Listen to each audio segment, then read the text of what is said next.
Mabusing. So, maayong adlaw no or magandang araw sa katulad kong mga farmers. So sa video ito mga busing, mag-harvest kami ng ampalaya araw ng linggo. So pansin niyo yung mga palya ko mga busing, ayan. So nasa gitna na yung mga bunga. Hindi siya masyadong nakabunga ng marami sa gitna pa dahil wala kasing ulan. So padadamihin natin 'to pagka mag-ulan na.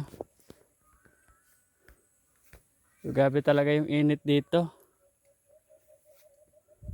So okay naman yung mabunga niya. Maganda pa rin naman. So papakita ko lang sa inyo mabusing no, yung ampalaya ko. Ito ampalaya ko, halos di na matamaan ng araw, kita nyo yan. Nasa gitna na yung mga dahon na sanga. Pero yung gilid, green na green pa rin yung mga dahon yan. O ilalapit natin hanggang sa baba no. So hindi pa talaga siya nanilaw yung mga dahon. So ganun kaganda yung ampalaya natin. Kasi kahit sa hindi na matamaan ng araw, hindi pa rin siya nagka-blight. So sa ibang ampalaya, na ganitong stage, yung mga dahon sa kanila maninilaw na. Yan, maninilaw na yan. Pero ito sa akin hindi naka-pruning. So may naninilaw naman pero konti pa lang. Dito pa lang talaga sa pinakauna na dahon. Yan. Pero dito wala na hanggang pataas. Ayan. Mapapansin nyo mga busing, talagang green siya. No? Ganun kaganda yung ampalaya natin. So sa kuan kasi rin yan mga busing, sa fungicide na ginagamit. Pagka yung fungicide na gagamitin nyo, hindi siya angkop sa ampalaya, talagang maninilaw siya. Ako dito, hindi ako nag-i-spray ng fungicide na powder. Talagang hindi ako gumagamit niyan. Yan, mukhang may namatay yata dito. Yan, nangyari kaya dito, naputol siguro to. Ayan, putol nga. Kaya pala namatay. Kaya naputol to. So, dito ang palaya ko mabusing. Di ako gumagamit ng mga powder na fungicide. Alam nyo kung bakit? Dahil yun yung dahilan para sa akin. Ewan ko lang kung sa iba kung yun ba ang kuha nila. Para sa akin kasi, pagka gumagamit ako ng powder na mga fungicide, yun yung naging dahilan kaya nangungulot yung mga dahon, matigas. Kaya ako, ayaw ko talagang gumamit ng mga kuan fungicide, lalo na yung mga Daitin or ibang kuan. Kung Fortunablo, okay lang, pero yung mga ibang fungicide, hindi ako kuan, basta ampalaya. Kasi sobrang sila ng ampalaya. Kaya ang ginagawa ko, liquid lang talaga yung ginagamit ko na fungicide.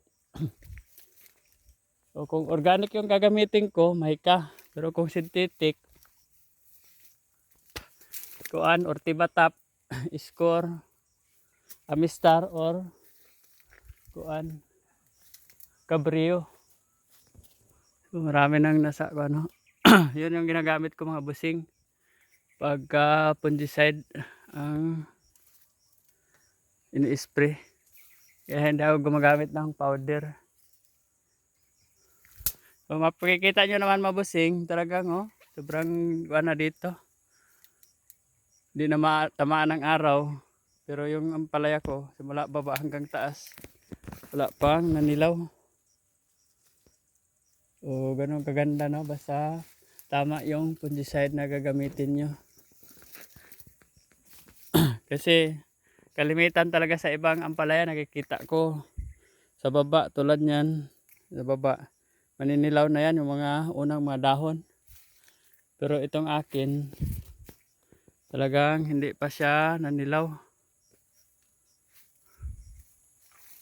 Ganun kaganda no. So sa mga binanggit ko na mga fungicide, so pili lang kayo dyan kung anong gusto nyo gamitin. Nasa inyo na yan.